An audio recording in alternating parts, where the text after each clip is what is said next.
जय हो जय हो जय हो जय हो। सज्जनों, तत्पश्चात सुखदेव जी कहते हैं, हे राजन,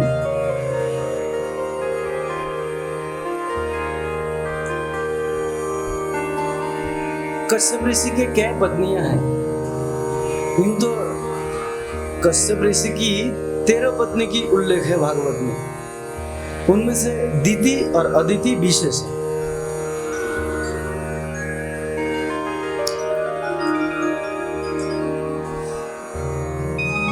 दीति ने एक दिन सायंकालीन समय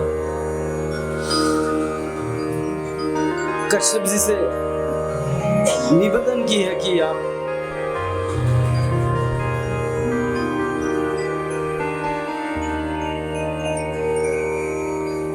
मुझे खुश करिए, क्योंकि मैं इस समय बहुत विचलित हूं, परेशान हूं।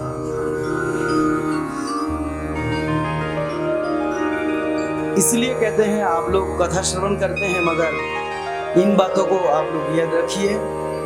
सायंकालीन समय खाना नहीं चाहिए, सोना नहीं चाहिए, और तो और विद्या अर्जन नहीं करना चाहिए, मतलब पढ़ना नहीं चाहिए। जिस समय 2 बेला मिलता हो, सायंकालीन मतलब समझ रहे हैं, 2 बेला जिस समय मिलता हो, उस समय अगर आप सृष्टि को आगे बढ़ाएंगे तो जो संतान उत्पन्न होगी, जो मतलब बच्चे पैदा होंगे, वो बहुत ज्यादा खतरनाक पैदा होंगे, और तो कुल नाशक पैदा होंगे। शाम के समय कोई अगर संतान उत्पन्न करते हैं आप लोग, तो जो बच्चे होंगे वो कुल को नाश कर देंगे, दुष्ट पैदा होंगे। शाम के समय खाना नहीं चाहिए, बीमार पड़ जाएंगे। वो एक दिन में तो पड़ेंगे नहीं, क्योंकि अभी मान लीजिए कोई जवान आदमी की ये बात बोलो, वो मानेगा नहीं, मानने को तैयार नहीं होंगे। क्यों? क्योंकि उनके खून पतला है। वो कहेंगे हम तो शाम के समय खा के हजम कर लेते हैं, लेकिन वो तो धीरे धीरे है। कोई भी क्रिया जब प्रारंभ होते हैं तो धीरे धीरे प्रारंभ होंगे ना, एक बार में तो होंगे नहीं। इसीलिए शास्त्र मना करते हैं आपको। दीदी को बहुत समझाया कि देवी इस समय आप क्यों इस प्रकार की बातें करती हो। उन्होंने माना नहीं, दीति ने माना नहीं।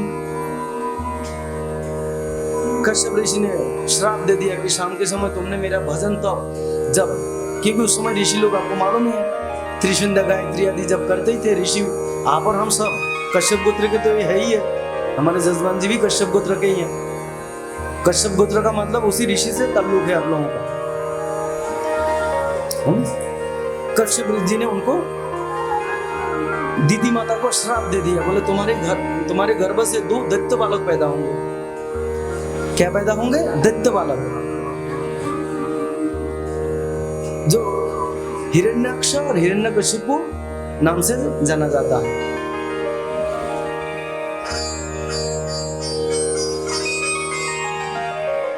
हिरण्याक्ष, हिरण्य कहते हैं सोना को, और अक्ष कहते हैं आंखें को। जिसकी सोने की आंखें हो उसे कहते हैं हिरण्याक्ष। मतलब आप यूं समझिए, चलित भाषा में यूं समझिए, जिसके अंदर ज्यादा लोभ बैठा हो उसे हिरण्याक्ष कहते हैं। लोभ समझते हैं ना, लोभी व्यक्ति को हिरण्याक्ष कहते हैं।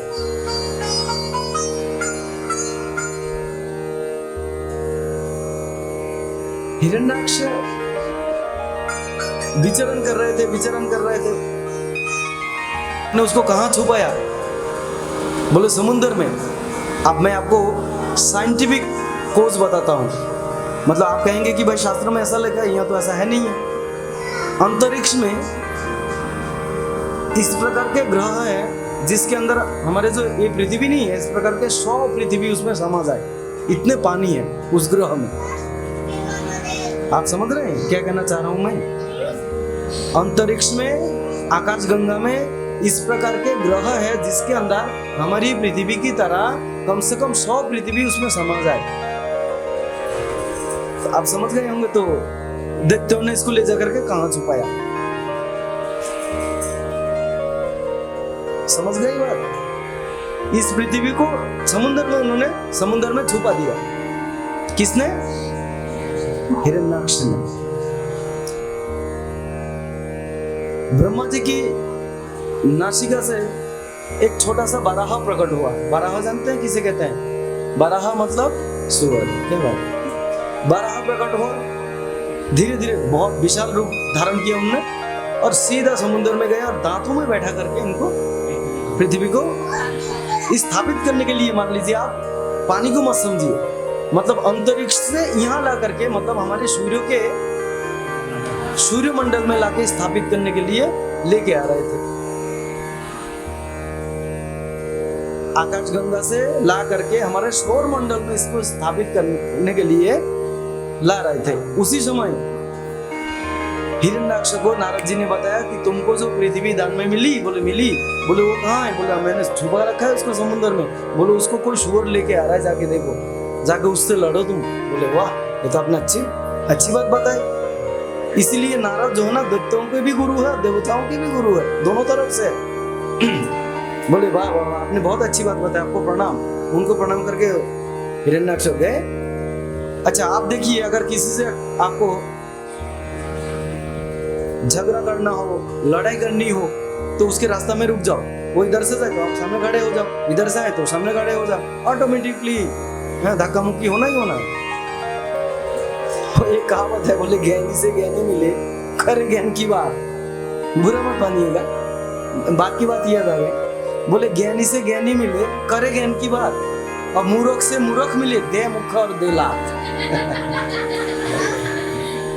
प्रेम से बोलो जय जय श्री। वास्तव में ज्ञानी से तो ज्ञानी ज्ञान की बात करेंगे, और मूर्ख आदमी तो मुक्का लात के बिना बात करेंगे नहीं, है कि नहीं? तो बड़ा भगवान पृथ्वी को लेके आ रहे थे, अब हिरण्याक्ष जाके सामने खड़ा हो जाए। अब हिरण्याक्ष बोले, ए सुअर कहीं के, कहाँ ले जा रहा है? भगवान क्या कहता है? बोले तुम्हारी जैसा ग्राम सिंह को मैं क्या बताऊं। भगवान ने यहाँ पे गाली दे दी है। अब आप लोग नहीं जानते होंगे, मैं बताऊं। भगवान ने यहाँ पे हिरण्याक्ष को गाली दे दी है। बोले तुम्हारी जैसा ग्राम सिंह को मैं क्या बताऊं। अब आप बताओ, ग्राम सिंह गाली है, आपको मालूम है? ग्राम सिंह गाली है। कैसे गाली मालूम है? ग्राम सिंह किसे कहते हैं? ग्राम सिंह किसे कहते हैं मालूम है? कुत्ते को कहते हैं। ग्राम सिंह मीन्स कुत्ता। उसको ग्राम सिंह क्यों कहा जाता है मालूम है? वो इसीलिए कहा जाता है, जिस घर में रहता है ना, उस घर के सामने अगर कोई आए, उसको मालूम है कि वो जो आया है वो उससे ज्यादा शक्तिशाली है, तब भी वो भंग भंग भंग भंग भंग भंग, मतलब इतना वो करेंगे कि जैसे कि तांडव मचा देंगे वहां पे। इसीलिए कहते हैं ग्राम सिंह को, मतलब ग्रामीण कुत्ते। भगवान ने हिरण्याक्ष बोला, अरे तुम्हारे जैसे ग्रामीण कुत्ते मैंने बहुत देखे हैं भाई, क्या बात है, सामने क्यों खड़े हो रहे हो? बोले पृथ्वी को लेकर नहीं जा सकते हो तुम। बोले क्यों? बोले परम पिता ने मुझे दान में दी है पृथ्वी। बोले अच्छा, बोले आओ लड़ाई करो फिर। बहुत आपस में दोनों लड़ते हैं।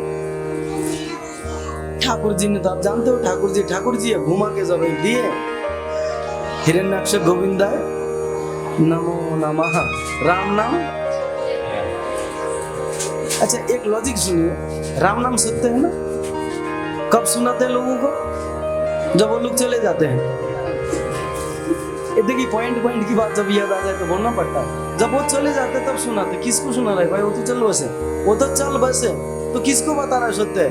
एक्चुअली वो लॉजिक नहीं, लॉजिक यह है कि हमको और आपको सुना रहा है कि राम नाम ही सत्य है, बाकी कुछ सत्य नहीं है। क्योंकि जिसको हम लोग क्या समझते हैं, मतलब हम लोग विपरीत समझते हैं। हम लोग समझते हैं कि वो मुर्दे को सुना रहा है। नहीं, मुर्दे क्या सुनेंगे, वो तो चल बस है। एक बार प्रेम से बोल दीजिए जय जय श्री।